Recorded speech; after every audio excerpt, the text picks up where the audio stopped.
everyone, Comiccon here. It is, what day is it? Monday after San Diego Comic-Con 2016. We are wrapping up here. I'm here with co-host of Tonight in San Diego, Keith Foster. Yeah, Hi. That's your name. Hey. I introduced myself. Good. You absolutely needed to. So yeah, we just kind of wanted to go over Comic-Con basically for all of you that missed it. So wrap up, here we go.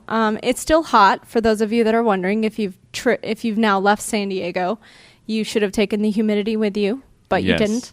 But it's actually raining-ish, so it's more appropriate in case you were wondering if it was going to rain. It finally did. The tears of Comic-Con ending. That's what it feels like. That's what as I walked down the street, sadly, in the rain. I feel like San Diego is just collectively doing a walk of shame today. Yeah, that's probably the most accurate way I've heard it described. A big old walk of shame with your Comic-Con hangover and your bank account that's like now $600 in the negative. Just eat something greasy and watch PBS for the next 3 hours to come off of your Comic-Con hangover. I actually did have a big California burrito last night, so I was really... I needed the grease to suck up the, I had some big old meatballs.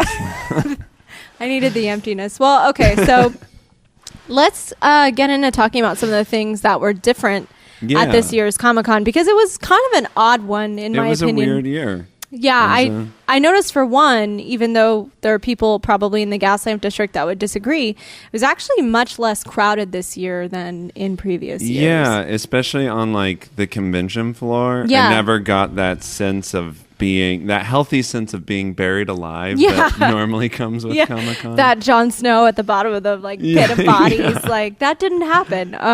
I knew something was really off when I walked by one of the restrooms and there was no line. No line into any of the bathrooms. I enjoyed it. I know, Don't get me wrong. And weren't there still 130,000 attendees or something? Yeah, no, it was totally sold out. I mean, as per usual, it was completely... it was a huge event, but I think that a lot of people have kind of talked about the reason Comic-Con may or may not be less of a big deal. I think that programming the actual Comic-Con schedule was a lot more spread out for a number of reasons. Yes. I think they were better at sort of scheduling the programming too. Like there wasn't a kids movie in Hall H on Saturday that no kids are going to get to go to the panel for. Yeah, true. And Hall H is usually where they have a lot of the big movie studios go through, and there was actually a lack of them this year. For if you're watching this, you know what Hall H is. Yeah, you Let's probably be real. Do. Yeah. for my my aunt who doesn't know. Hi. Hi, Natalie's aunt. Hi. So, one of the movie studios that pulled out was Fox. Mm-hmm. That was one of them. I know that there were probably a few more. I thought that not Lionsgate. I don't know. I don't remember which one. I don't think Lionsgate did have anything though. Yeah, that might be. Because usually there's on Saturday there's something with Lionsgate that people sort of care about. But they're like, just give us Marvel. Yeah, pretty much. Yeah, that's Fox comes out and last year. It's surprising because last year Fox was like the toast of the town. It was. They were the big takeaway from Comic-Con with X-Men Age of Apocalypse and Deadpool and without Marvel there, they really sort of reigned supreme. But yeah, a couple of surprises. There was a screening of Snowden in Hall H. Was it Thursday?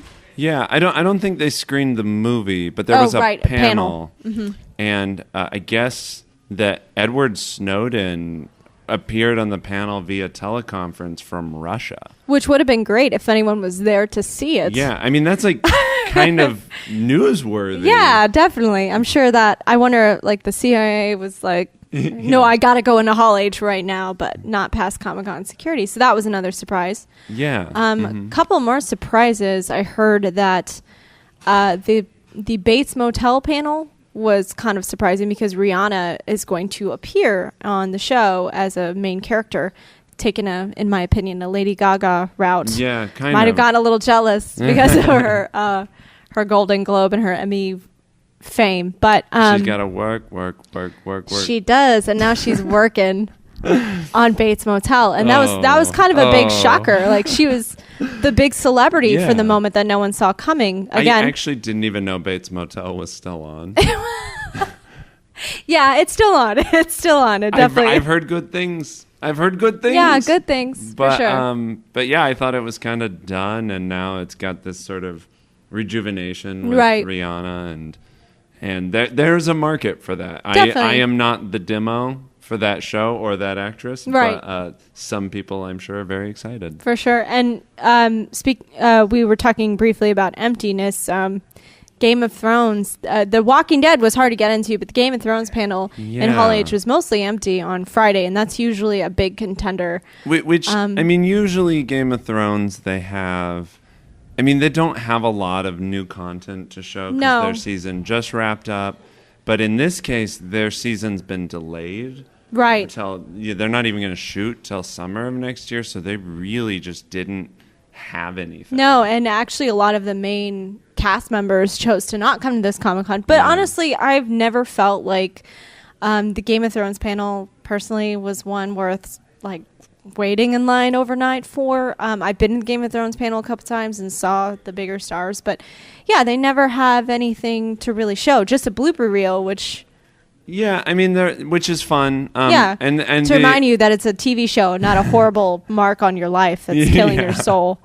But I mean, they also HBO is usually one of the they give out some of like the better swag. Oh yeah, which is one of the reasons to go. That's true. Like swag. That's one of the reasons my wife loves that panel is they always get like really cool. Like they get a T-shirt. Yeah. They get like a book usually. I don't know what the swag was this year because we missed it, but yeah, I think even for Game of Thrones normal panel, people were a little underwhelmed. Right. Yeah, I kind of feel that. And that's kind of the same with the Game of Thrones experience, which is across from the Omni Hotel. So it was actually my first time going to the Game of Thrones experience. I swear it's better than that normally. Apparently wasn't, I swear. I thought it was cool to finally sit on the Iron Throne because everyone's got that Instagram picture, and now so do I. So checking the box, that's always good. It was, I mean, it is always a fun thing to do. Right. It was cool to see the Hall of Faces. Yeah, there was like a projection where you take a picture of your face and it would like project on a wall of faces. So that was kind of but it was again just kind of it felt like just sort of less than they normally do. That's true. I got to see a Jon Snow lookalike who was like a dead ringer. Like it was the guy from the side. You're like, is that Jon? Nah, it doesn't look like Jon Snow at all. Really but then he did the glower, and you're like, oh my god, it's Kit Harington. Like, oh my god. We actually got a really fun. You were dressed as Daenerys that day. Yeah, that's right. So I got an awkward really fun, family. Oh, spoiler. Oh. Anyway, moving on. That's all right. They confirmed R plus L equals J this last season. You got to catch up on the show if you haven't. But spoilers. Again, you're probably. Anyway, so The Walking Dead, I will mention briefly. They released that trailer online that they showed to the audience, so there's no surprise there. You can go catch it now. We don't know a lot about what's going on. They left it last year on a cliffhanger. Keith has a very turbulent relationship with The Walking Dead. I do. And particularly The Walking Dead panel. Similar to Game of Thrones, it's always like, well, we can't tell you much. Yeah, well, that's true of almost any panel, to be honest with you. You're not there for just that. Just wait and see. Sometimes. Did you go to the panel? I did not. But I have been into a Walking Dead panel in the past. Yeah. Same thing. But when I saw the footage, it was really even crappy for footage. I wish that they brought no trailer because there is no logical way they could show you anything without giving away the one thing everybody wants to know is who dies. Yeah. So the trailer they released was like super the people teaser. That very teasery, like the people that were in there that might die, and then a bunch of clips of zombies getting killed by like extras. You're like, who? What's that guy's name again? I don't. Who's that guy? Whatever. I don't care. It was just like I picture like just a 360 shot of Negan's bat for 5 minutes. Like it very well. Yeah, it should have been. I think that would have been better. Yeah, but I guess I'll wait. I'm just wondering October. If there was anyone in the panel that asked that as a question, like, who does Negan kill? I would have loved it had they just totally given it away at Comic-Con. Like, it was Terrell. Yeah, for sure. It was Glenn. Sorry, you asked, enjoy the season. Michonne. It's like, whoa. And then everyone just walks away. They just leave the whole H in the middle of the panel. I would have so much respect for a panel that just ballsed up and spoiled the shit out of their own show. Yeah. Can I say shit? I don't know. I did. Totally can. It's on YouTube. It is. So they, speaking of spoiling, to jump around, I'd mentioned that, I'd heard that a toy panel may have accidentally given away the villains of Spider-Man Homecoming. We'll get to the Marvel panel in a minute. I won't jump too far ahead, but I don't know, read about that. So, Pokemon Go was a huge thing that happened as well. I think I didn't know whether anyone around me was actually interacting with me or doing Twitter like in the past, or they were all just Pokemon going. So, and it was the great thing about Pokemon Go is it was a really cool way to get through a line. Yeah, which is something that we haven't had in the past. Yeah. Like, I feel like this year people are actually spoiled because they had so much to do just by standing outside. And by the way, right outside the Hilton Bayfront, there's a gym. So I can't even imagine what's in there now. There were a couple gyms, and every time I checked, they were Team Valor. #Team Valor. #Team Valor. I'm playing too. Oh, are you Team Valor? I am. Good. Yeah, because I like red. Is that what we do? No, this is from the Venture Brothers. Oh, but okay. Go Team Valor. I feel it. Really, I feel it. Nerd. Cutting some deep nerd tissue right there. Anyway. Yeah, so a couple of things that I mentioned. I noticed that the American Gods trailer came out, and I'm kind of a big dork about that. I've been looking forward to the TV series for a long time. Book is amazing. One day I'll finish it. I know one day I'll finish it. That was the thing. It was like the book that I keep hyping the shit out. Like, I'm promoting this book. I feel like on my own personal tour. And they're like, oh, really? Does it end well? And I'm like, I'm ADD, so I cannot finish the end of the book. I've gotten so far into the book without actually finishing it. I know. I still feel like at this point I should just go read the last chapter. Yeah, for sure. Not reread anything else and just be like, yeah. Right. I got to see the American Gods panel at Nerd HQ, and it was a couple of cast members, series creator, executive producer on stage. It was pretty... Not Neil Gaiman, obviously not Neil Gaiman, but he was a part of the Comic-Con panel, I hear. But the trailer footage looks really, really good. And if you're not familiar with said story, you should find said book and read it. Or, watch it when it comes on TV, because things like that are risky and expensive will get canceled if you don't actually watch them on TV. Especially if they have anything to do with Brian Fuller. Yeah. Yeah, that's right. Yeah. One of the series executives, Michael Green, he actually mentioned a really interesting concept. Like, he did note, if you want a show to continue, you gotta watch it. And it's funny because he said that in front of Zachary Levi, who, he's from Chuck, which is probably the pinnacle of a really great show that got canceled because no one watched it. But they all love it on Netflix. But it doesn't. They still got like 5 seasons of it. 4, I think. 4? 5, maybe 4. I think so. I didn't watch it. It was a promising show. Sorry, Zachary Levi. Yeah, sorry. But they're basically...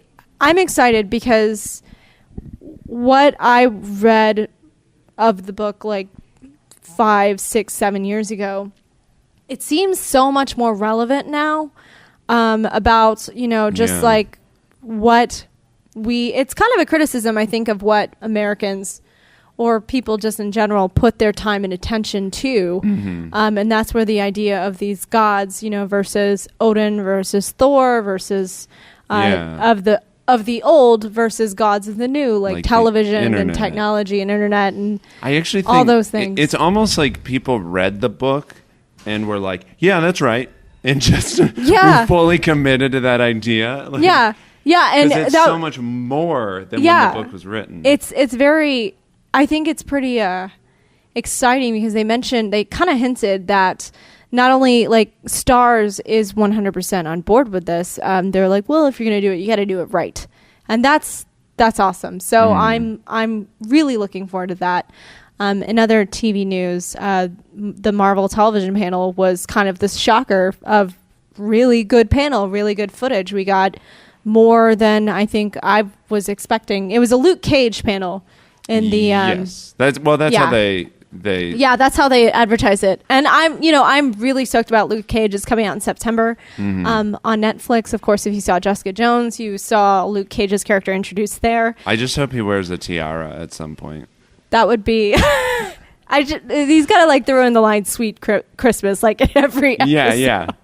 That would be amazing. But, if you were expecting that when you actually watched the trailer they released, it was very different, very gritty, very, very cool. I think they're taking that hint from Daredevil in terms of their action scenes. And very, very black. Yeah. I mean, I think that's worth noting. Yeah. Like, most of the cast it's like not a whitewashed thing at all, which is kind of exciting when And, I mean, they're doing the same thing with Black Panther. Like, they are. And that's something that I appreciate about Marvel as a production company is they talk about diversity and they're actually doing it. Yeah. Like they're actually... No Jessica Alba with blonde hair and blue contacts here. So we also got a couple of other... I wasn't expecting Iron Fist to have any footage, but there it was. It was very teasery. Very teasery. Yeah. If he doesn't at some point have a bright yellow mask, I'm going to be upset. Yeah. But if it's like all the other Marvel TV shows, it's going to take a whole season for him to get his costume. And then at the end, you're going to be like, that's it? Yeah. Are they going to change it next season? And they're like, that was our budget. Nope, that's the one he's got for the next 5 seasons. So enjoy it. Sorry, Daredevil, you're great. But they did remake Daredevil's costume. Did they? I thought the design was pretty much... It was similar, but... Maybe not by the last episode. I liked it way more. Did you feel better about it? It was pretty much the same. No, I legitimately did. I was like, at the start of the season, I'm like, it's Red Batman. And then they made very, very subtle tweaks that if you don't have an eye for design, you might not catch. Yeah, Keith is actually like a black belt in cosplay. I'm like a blue belt. That was your like degree, right? Cosplay, like, theater arts with a minor in cosplay. It was theater and creative writing. So yes. So okay, all right. So that's fair. It's the same thing. Yeah, and of course the Defenders, we got a little taste of that, but that was just more like a graphic, like. And then there was a quote from the guy who plays Stick, and yay! But those kind of annoy me more than anything else. Really, though shocking, I will mention kind of as a footnote, just like the show actually is, Agents of S.H.I.E.L.D., a footnote in Marvel television at this point. They've decided to introduce Ghost Rider and make it official. They've announced that, which is all good. But no, I'm actually really excited about that because I feel like if anybody is actually a fan of Ghost Rider, they deserve to have their character and their fandom validated by someone that's not Nicolas Cage or Fox, just in general. They did that, right?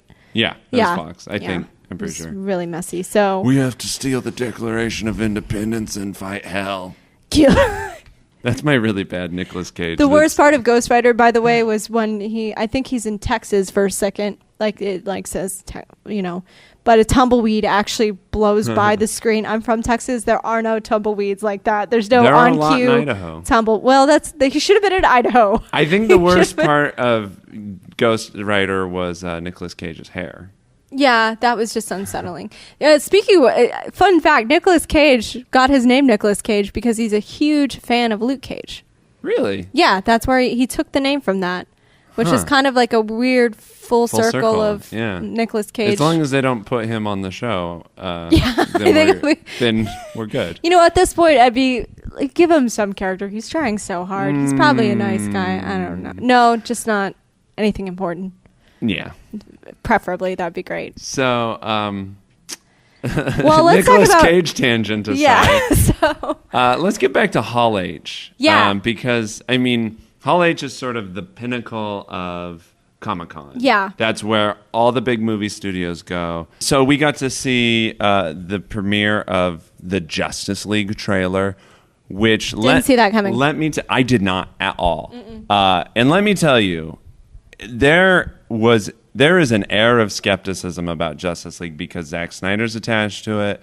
There's been a lot of controversy about Batman v Superman. Some people like it. A lot of people didn't. That's another blog. Tell us what you think in the comments below. What really surprised me was at the beginning of the panel, they brought out all the directors of Warner Brothers' upcoming movies, and Zack Snyder was booed.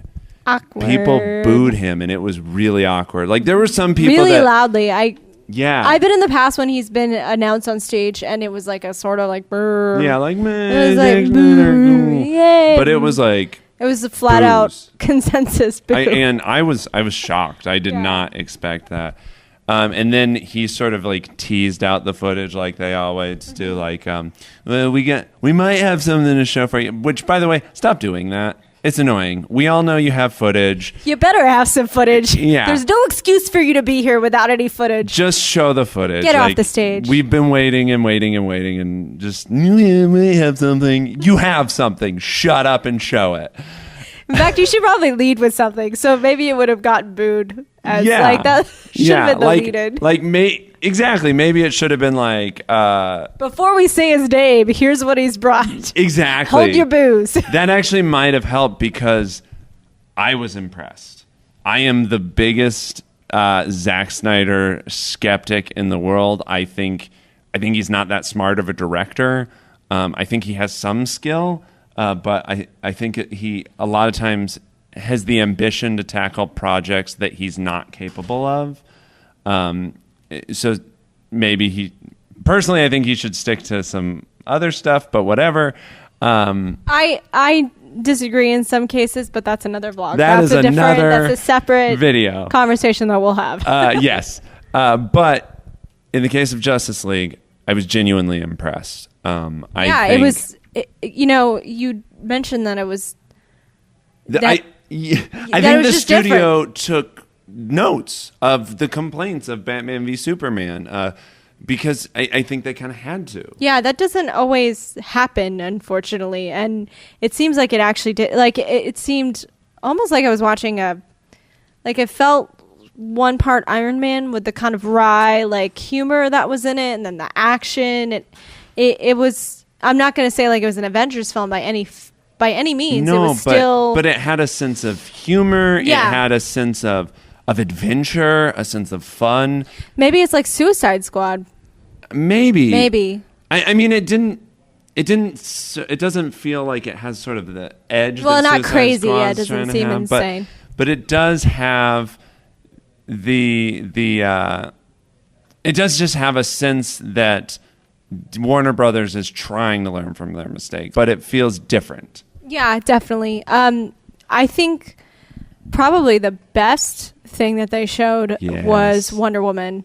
Oh my goodness. I'm so like Diana Prince for president is how I feel. Yeah. Like that. So excited. I'm personally excited because, I don't know if you noticed, there's a significant lack of, males out there or females out there who yes, there is a significant lack of male superheroes who are the stars of their own movies. Yeah. And Captain Marvel is out there, but Wonder Woman was going to be our first taste of like, what does this look like? Mm-hmm. And there are so many ways that they can screw up. I think that's why, Joss Whedon for a time, everyone knows Joss Whedon, mm-hmm. and he's like the, patron saint of persecuted women, strong female leads. No disrespect in that means, but he couldn't even write a Wonder Woman movie that every studio would agree on. And what his personal critique of that is that there is no one solid mm-hmm. Wonder Woman canon movie that everybody knows. There's no one story that needs to be told. Yes. Because there are so many, because Wonder Woman has been whatever she's needed to be throughout the years. So I was excited to see how they're going to do this. So excited. It's a period piece. That was probably the first good choice that they made. It's a period piece. It's an action epic. But one of the things I love is their sort of catchphrase, their tagline, mm-hmm. which is it's like wisdom, grace, I can't think of it now. I'm all for it though. Whatever it is. It's not just an action movie with a woman in it, and that's what I think. There are cool. some of those too. You think of like Haywire was a great. Here's gritty female lead, but it was like a garbage movie. It's really promoting her as a female hero. Right. Which is cool. Like, with a strong female cast. Robin Wright is in this movie. It's Claire Underwood. I would also vote for. Like, they should run on the same ticket. I'd be okay with that. Chris Pine is in it, but from everything I've seen, he's playing the love interest. And I kind of love that. I was mentioning this earlier to him that as frequently they do in superhero movies, when they show the female lead, the love interest, it's like a shot, or maybe they have a line or something. She's in a pretty dress. Yeah, I think about every superhero trailer that you've seen. Natalie Portman, Rachel McAdams, just a shot of them. Mm-hmm. They're like a footnote, and I love that Chris Pine's character, Steve Trevor, correct? Yes. He has a couple of lines in it. Yeah, but it's all her with the action shots, and that makes me feel. I also want to talk about her new costume. Yeah. Because some people might not notice the difference between that and Batman v Superman, much like Daredevil season 2. But it is so much more colorful. It is. And bold and looks like a superhero costume, whereas Batman v Superman, it's this sort of like Dino faded warrior gray princess. Yeah, it's like a gold tone. Yeah. But in this, it's blue and red and strong. Yeah, and I'm just so excited about this movie. Yes, I'm really excited. But again, don't want to jump in. It can go either way. True. But that's how. Has Warner Brothers really learned their lesson? We'll see. I guess we'll see in 2017. Is their year to make it or prove once and for all that they don't understand comic books?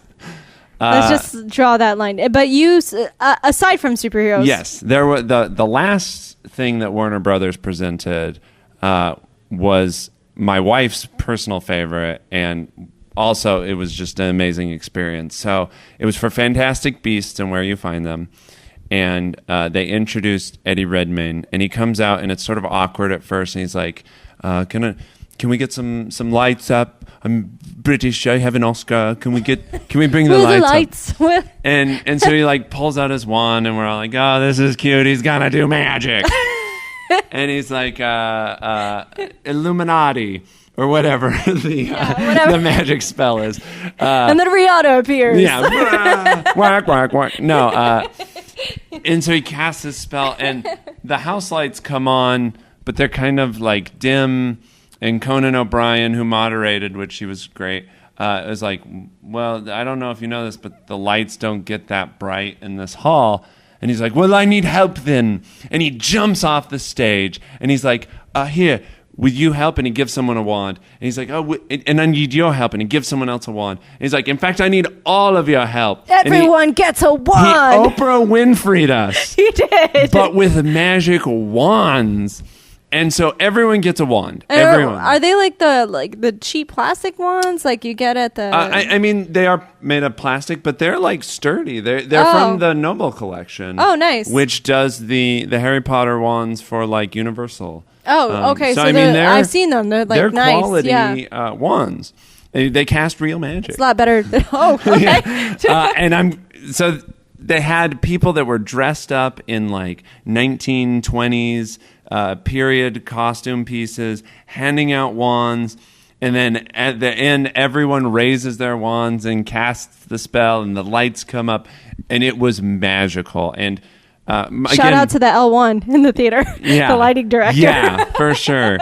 And again, my wife, Harry Potter's her, that's what sort of introduced her to the world of fandom. Mm-hmm. And so this was a big deal for her, and just watching it blow her mind was personally my favorite part of Comic-Con. That's and when you talk about Hall H, that's probably the best description that I can give of why you go, is because sometimes studios do awesome things, and they have like these magical moments in which like, everyone gets a wand. Yes. Oh my God, Andrew Garfield just swung in from the stage. Oh my God, like, we're all going to a Star Wars we concert. are. Sorry, Kevin Smith. Like, yeah, that's why you go, is for stuff like that. And it was a funny little story. I was playing with my phone a little bit later. I was like trying to zoom in on a picture, and our friend took his wand and like double tapped on it and said "Ingorgio," and it worked. Oh my God! God. Zoomed in, and my wife just goes.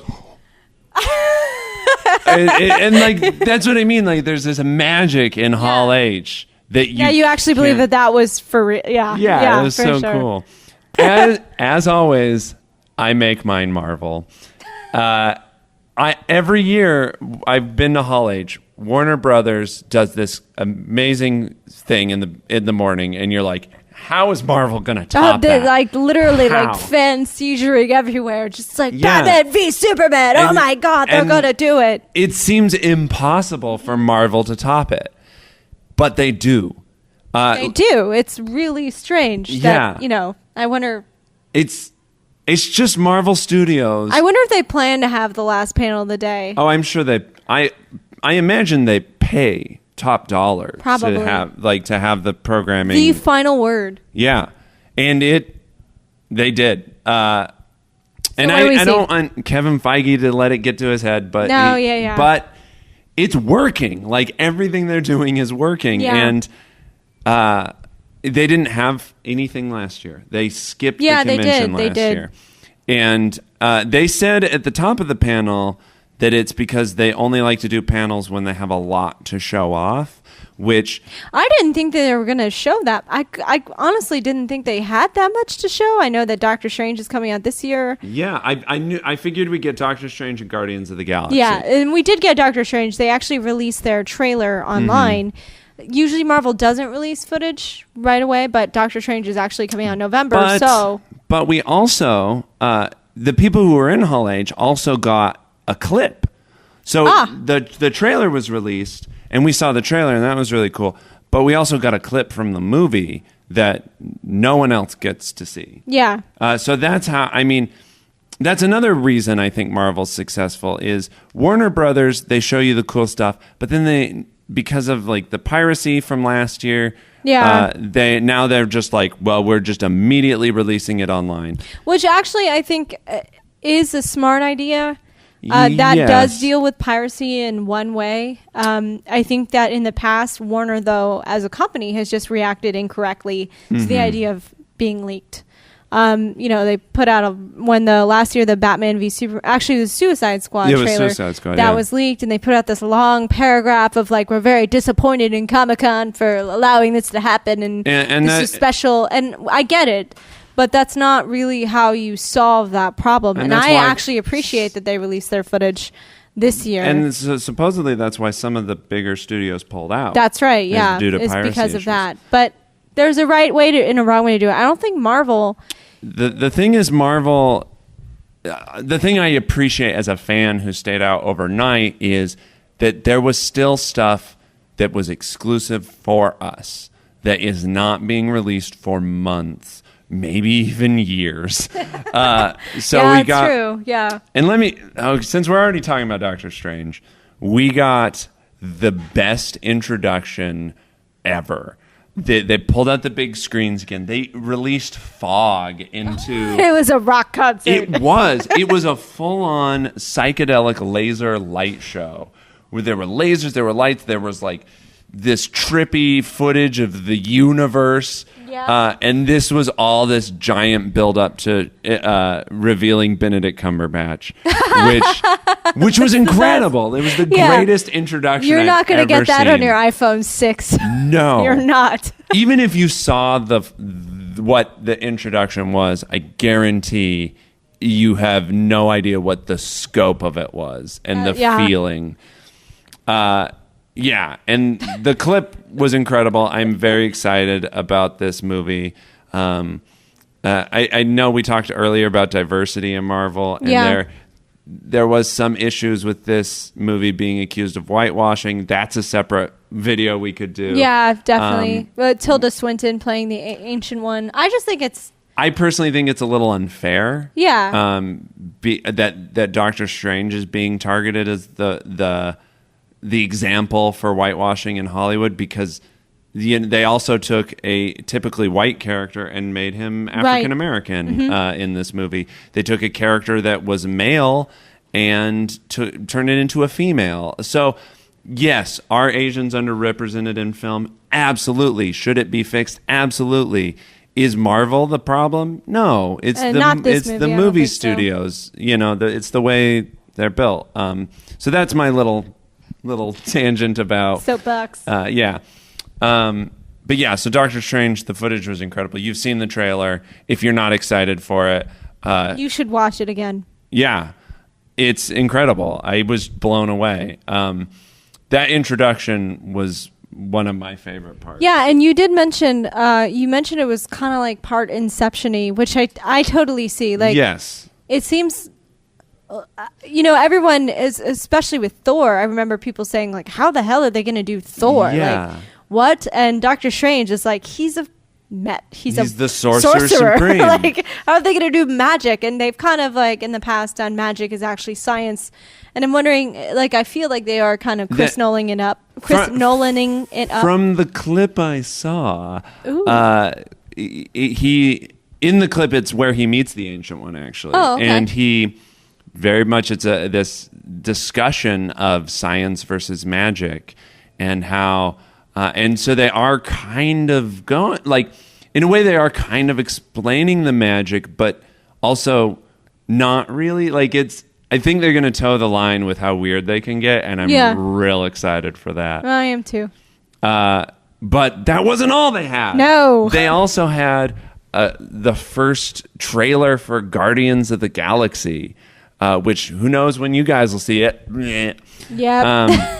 They had the people dressed up as the Ravagers coming out. Yeah, wasn't Michael Rourke? Yeah, he was in full-on Yondu costume. Yeah, but Loki has...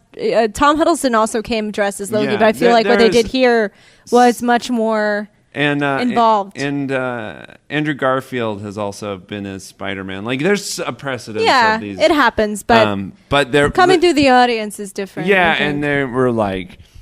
being really rude to the panelists and stuff. And it was all the setup, the exclusive clip we got to see for Guardians of the Galaxy. And the rest of us won't see until next year. We got a trailer and a clip. That's gold. That's like a Marvel badge. Let me tell you, it's going to be just as good as the first one, if not better.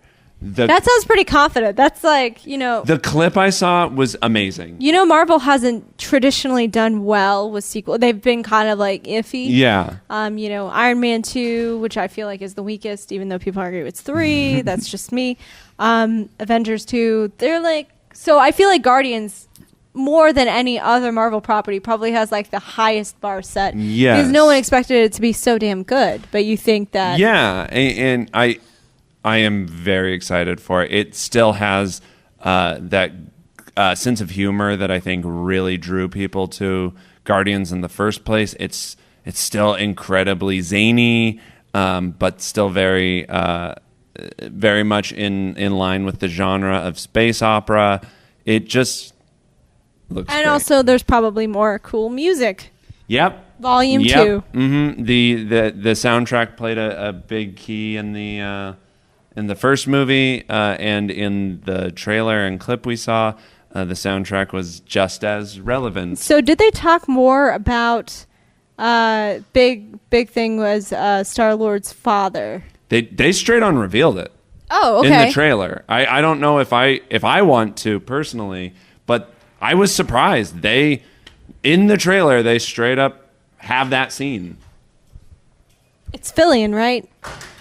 No. What? Oh, okay. I'm confused. No, yeah. I mean, do you want me to spoil it? Yeah, go ahead. You know that they already are, like, in press-wise. That's true. Skip ahead if you don't want to know. Spoiler.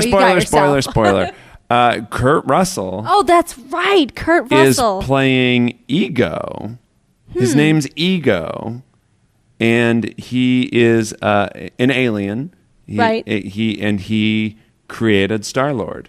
We also now, that's different, because of the trailer, have confirmation that Star-Lord in fact has a penis. Okay. So that's the kind of tone we're talking about. All right. Okay. Yeah. Good to know. It's gonna be good, guys.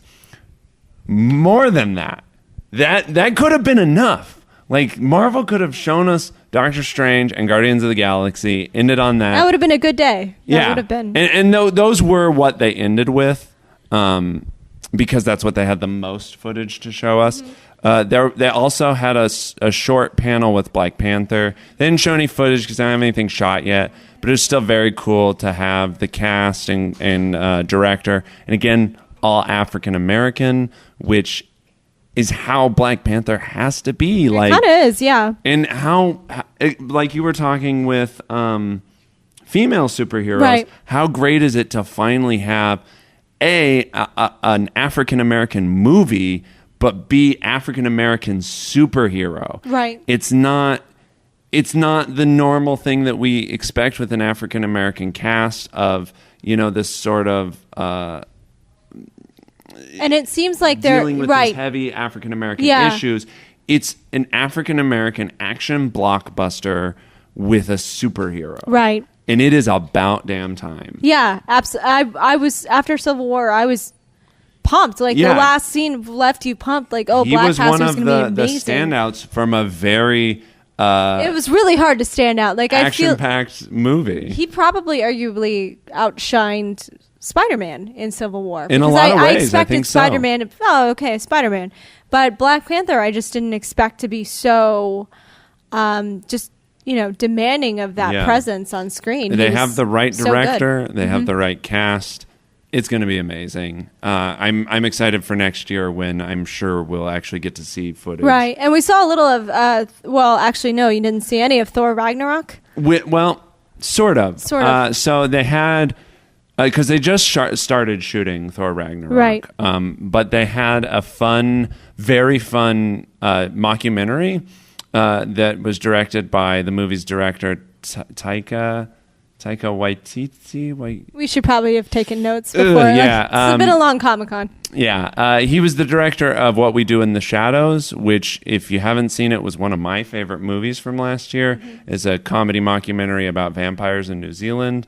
Really great. So we're dealing with a comedic director. Mm-hmm. And he gave us a fun little mockumentary about what Thor was doing during the events of Civil War. And it was really funny. Apparently, he moved to New Zealand and was living with his roommate. And it was like, very kind of... I'm actually most sad that I didn't get to see that. Of all the, that does seem like something sweet. Come on, Marvel. Exactly. Give us that. Just come on. Release that for the rest of us. My wife was convinced that they would release it. And I think it's going to be probably like a Blu-ray extra. That's not fair. It was really it's funny. Gold. That's and they gold. also kind of explained what the Hulk was doing during Civil War. And it was in a very humorous, in a Marvel way. Yeah. And then they showed very brief footage, sort of like a sizzle reel almost, and some concept art. Yeah, I heard they've already reported that Hulk. What is Hulk's costume called? We're getting Planet Buster. Planet Buster Hulk. Planet Hulk. Oh, that's right. Yes, yeah, Planet Buster Hulk. And it's because Planet Hulk. That was a huge thing after Civil War, so they were kind of following the comics. And one in a way. of the biggest, one of the best arcs for the Hulk, right? Yeah, that sort of took him away from this just Dr. Jekyll, Mr. Hyde story, into full on space craziness. Yeah. Hulk in space. Yeah, it was a Spartacus story. I know. Yeah, it sounds like our description is really shitty, but it's actually a really good story. And it's going to be incredibly epic in the movie, and just the tone of the movie seems like it's going to be slightly different than the previous Thor movies. Darker, would you say? I don't know. I heard Tom Hiddleston discuss a little bit about Thor Ragnarok, and there is definitely a different tone to it. He said, "Yeah, I can't." You know, whenever anyone talks about Marvel anything, they literally use the phrase "there are snipers in the audience," and it's every single actor has said that. Yeah, I really think there are snipers around the actors of like anyone talks about Marvel. So there's not a lot that can be said that they don't want to be said. It just seems like they're doubling down on the sci-fi elements that they've introduced in the previous Thor movies. It's going to be incredibly epic. And that's and about I think it all needs to be not Thor. Well, it's Thor Ragnarok. Like, it has to be. But also, you know, the Dark World wasn't really well received for Thor. It's the weakest, I would say, of all of the Marvel movies. I slightly disagree, but okay. That's well, okay. No, not that's in okay. terms of sequel. I feel like Thor's properties. Thor's a property in itself. Sure. Because Thor itself was, you know, I really enjoyed it. It's a hard sell. Yeah. And, you know, Kenneth Branagh directing the first one, it did seem like very Shakespearean, which is kind of an angle that he took to it. I think they've done a great job translating the character to film, but I think he's kind of comedic relief more than anything sometimes. He can be. He gets played off as that. Yeah. And also Tom Hiddleston steals everything that is limelight. Yeah. I mean, yeah. It's kind of hard to... But be then, interested. On top of all of this, I'm actually most jealous about this. There was more. I'm so jealous. Marvel showed us it was almost like a sizzle reel trailer, which I know that's a weird description, of Spider-Man Homecoming. I was so skeptical. Hall H, man. I was so skeptical of a new, because it's like a new Spider-Man movie. Cool. Like, there's 5 of them now. And one of the cool things. Another video. And one of the cool things about Marvel is the reason Marvel Studios exist is because they were able to scrap together these fringe characters and make them into box office gold.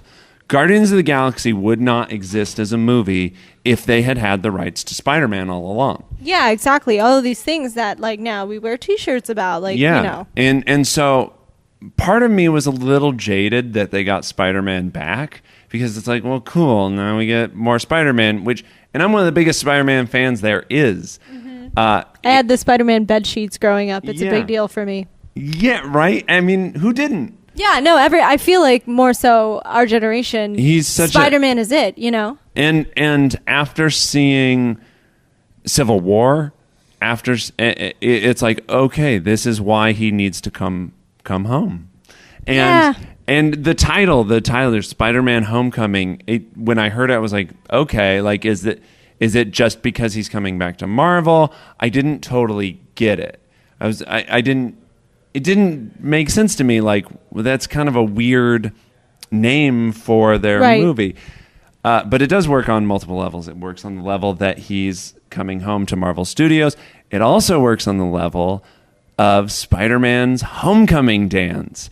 We're getting a full-on high school comedy with Spider-Man in it. Which kind of blows my mind. It's like a complete turn from where Spider-Man was going in media. Yeah, watching it tonally fits perfectly. Mm-hmm. Like, the director came out and he's like, it's a John Hughes movie with Spider-Man, which is amazing. That's kind of like, and I don't think that most, like, unless you're watching or reading comics, or I can't think of much media outside of comics that really treated Spider-Man that way. I don't even think Spider-Man Fox Kids did. I don't. Again, it's. We've always seen him very much as an adult. Yes. And that's why I think that we love all the adult stories like Venom, like Carnage.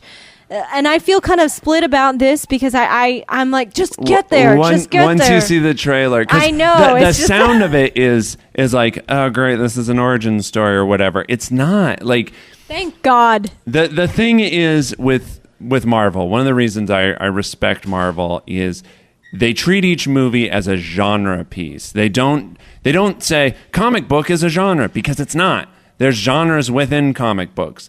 Not every superhero is the same. You see that with Thor, which is this science fiction.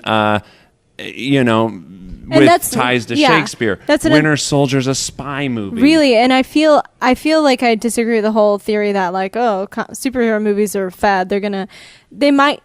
People might get tired of seeing the same thing, but there are so many properties out there that are just going around. They're not the same thing. They don't look the same. Which Ant-Man is kind of is a superhero, but it's also a heist movie. Yeah, definitely. This is a high school comedy, and it just. I know from the description of it, it might not sound good on paper, but once you see this trailer, guys, you will flip out because it's perfect. It is tonally the most accurate thing I've seen to Spider-Man. And then we were talking earlier. So stay tuned, February 2017. I'm gonna start like a betting pool of when these trailers actually do come out, because I remember the first Avengers trailer was released at Comic-Con in 2011. I wasn't there, and I was like, no. And it came out sometime at the end of October. So literally when are they going to release it? I think you're right. Probably my face in a sad rainy window. It'll probably be close to when. So my guess is we'll probably see. Week. We'll probably see the Guardians trailer with Doctor Strange. Is my guess. Okay. And then I think we'll see. My guess is Spider-Man. Trailer probably close to the Super Bowl. Yeah, is my idea. Mark this calendar. So we'll reconfirm. If you guys, I'm calling it now. But yeah, and we were talking earlier about Spider-Man villain. Oh yeah, that's right. About how a toy line might have spoiled it. You see a very brief glimpse of the Vulture. Yeah, who's I think they confirmed Michael Keaton is the Vulture. And again, I think it. The glimpse of him is so quick that it's hard to really tell what. I'm so excited because we're not getting Green Goblin again. We're not. No, we're not getting a rehash of these movies we've seen before. We're getting new, fresh takes, and they're not trying to out epic the last movie. It looks like it's gonna be kind of a small character movie that is it's perfect. Spider-Man does better in smaller, because every Spider-Man movie has tried to add 4, 5, or 6. He's not an epic character. Yeah, and okay. So having said that, with the there was possibly a rumor that Shocker might be in the next, was revealed by that accidental toy line slip. If that's still true, the toy line actually officially had to come out and say, well, nothing's been confirmed yet. Interesting. These are all just prototypes, but. I think in the past, though, there's been a precedence for, when Spider-Man 3 came out, there was, a Spider-Man 3 version of the Rhino action figure. Oh, right. And there was a Lizard movie action figure before the Lizard was before The Amazing Spider-Man. So it wouldn't be totally unprecedented for them to release, this is what he might look like version of a toy, but it also wouldn't be. And with movies, especially Spider-Man, hopefully there's a lot of review that's given to whether or not they actually put a villain in there, because Spider-Man movies have put way too many villains in the past. Almost as many as Batman.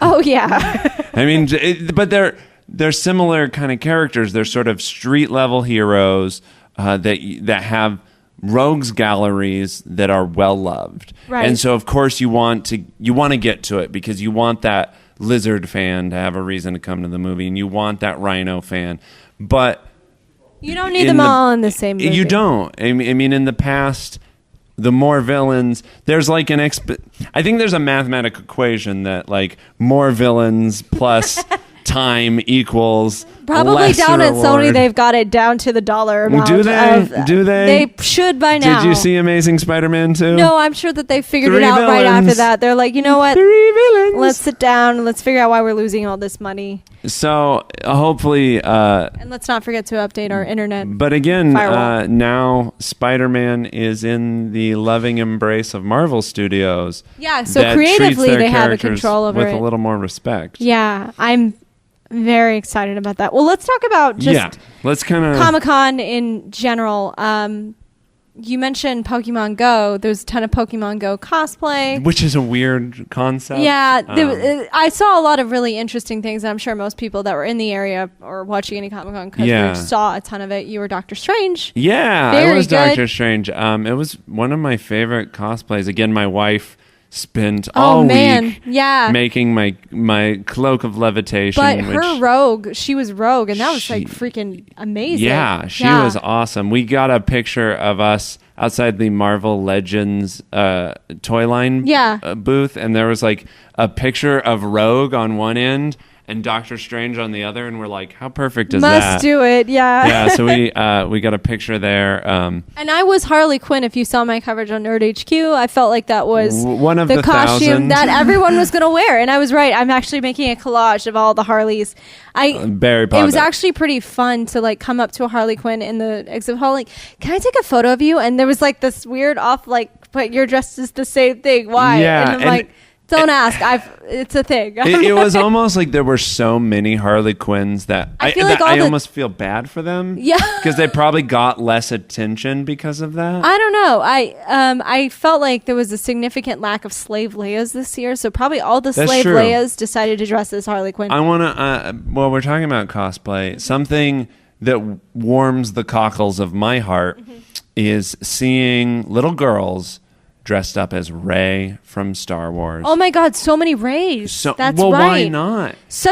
Girls finally have an action hero that's not sexualized, that's not demeaned to be. You know, like you don't have to be uncomfortable about your little girl dressing up as Psylocke in a thong. You know, like there's finally a hero that they can do that. There was I saw a tweet that someone, I don't remember, so I'm sorry, I can't give you credit, that someone tweeted of a female Ghostbuster. Oh, and she just has like the most badass expression. She's like 5. And the tweet was like, tell me again why we don't need more female heroes. Yeah, that does warm my heart for like... It was amazing. Because it's so hard to find good female superhero costumes or good anything costumes that aren't over-sexualized. And I think... Now, recently, it's gotten better. Yeah. And I feel like the older you get, you want to dress in something that's comfortable, but also that you love. And Rey is a great... Whoever decided to make that a costume, good on you, Disney, for doing that. Amazing. Like, really good. And, well, even though Harley Quinn is kind of over-sexualized, arguably in her outfit in the new movie... it's actually nice just wearing a t-shirt. Yeah. It's not as crazy as I think that costumes in the past could have been. There was also a lot of Deadpools, as always. Yeah. A lot of Deadpools. Yeah, there was cosplay, as always, is one of my favorite things. And one of the more interesting things that has been an issue in the past, because leading up to Comic-Con, there were some cries from Comic-Con goers to actually ban the cosplay because of all the security. Yeah, this was actually a news story in San Diego. I didn't where hear San about Diego this. resident was like trying to push for Comic-Cons to just not do cosplay this year. And of course there was no way it was going to happen. No, that's not going to fly. Cosplay is technically protected under the First Amendment and things like that. Believe it or not, they did have more restrictions on the weapons, though. For this year, they revised their policy pretty, I feel like, last minute, where it was actually different from what was printed in the guides that they hand out, where your weapon, whether it's a fake gun, in the past they've always had to tag it as like this has been checked. But this year you couldn't hold it at all. It had to be zip tied to your body, which I actually appreciated. That there was a lot of extra security this year. Yeah, I also appreciate it because it's unfortunate, but this is the world we live in now, and it's really sad. But I appreciate that Comic-Con is aware of that, and it's such a massive event, and that they took extra steps to make sure that people feel safe. Yeah, we're coming after two really major national-ish events. Well, the All-Star Game is a huge national event. Right, the weekend after that, we had San Diego Pride. Really big events in which security was definitely high. Yes. And I think City of San Diego, all the event planners, everybody, and the San Diego Police Department really did a fantastic job this year of just making, because I saw people almost in every room. Yeah. Uniformed officers, and there was a number of officers that were not uniformed as well that I probably wouldn't have been able to tell the difference of maybe one of the Deadpools was. Yeah, who knows? But increasing security in a way that doesn't feel like you're losing what makes Comic-Con special. Right. Like, I never felt like the security was an issue. I never felt like that I was uncomfortable because of the security. Basically, it was the same experience as always for me. I just felt a little safer. Yeah. And I really appreciated that. Yeah, I think this year was a weird year, and I hope, as always, Comic-Con takes their feedback. I hope they can get some of the programming they lost back. Yeah. I think that maybe if they just, and I'm not an event planner, but I just think organizing the panels in a way that makes sense. So the Pokemon Go panel originally wasn't in Hall H, and I don't know why. I'm so glad they made a decision at last year, because from what I heard, that room of 6,500 people was full. And can you imagine having it anywhere else? I can't, because that's the biggest room they have at the convention center. And I think in general they were better about scheduling the programming this year. So like maybe if you do get some of the movie studios back, maybe have Lionsgate in Ballroom 20 while Warner Brothers is going on in Hall H, to sort of split that lineup. That way more people can kind of see more stuff. I felt like there was a little more of that this year. But yeah, so I think next year, it'll be crazy, just like always. Just like always, it won't be perfect. I wonder if it'll be bigger next year than or at least more crowded, or maybe less crowded. I don't know. I feel like year after year, because the city of San Diego is trying so hard to maintain Comic-Con through any means necessary, they have made it better. So I guess there's this skepticism that I have to see if it actually is better. Like, is this the new norm? Is it going to be less crowded? I felt like this year was better. Yeah, because it didn't change the number of attendees that came. But they just went different places. In general, everything felt less crowded and less claustrophobic. This was actually one of my favorite Comic-Cons in a couple of years. Yeah, mine. I will agree. I agree with that. Mine too. And I've had some. And that's even without being in Hall H on Saturday. Yeah, it was still a good Comic-Con for. And even Hall H on Saturday, there was it felt like a little less programming, because Warner Brothers, Marvel, they're always going to knock it out of the park. Everything else didn't. Well, the EW Women That Kick Ass is always a good panel. But I love that panel. Yeah. That's another conversation we'll have about people that are rude during that panel, which I hate. Yeah. But that panel's a great panel. But in general, even though the programming wasn't necessarily as on point as always, the con itself as an overall experience felt better to me. Yeah, I'm excited about next year to begin the cycle of stress and all over again. I guess if my one note for next year is I'll start my cosplay way before, way earlier. Me too.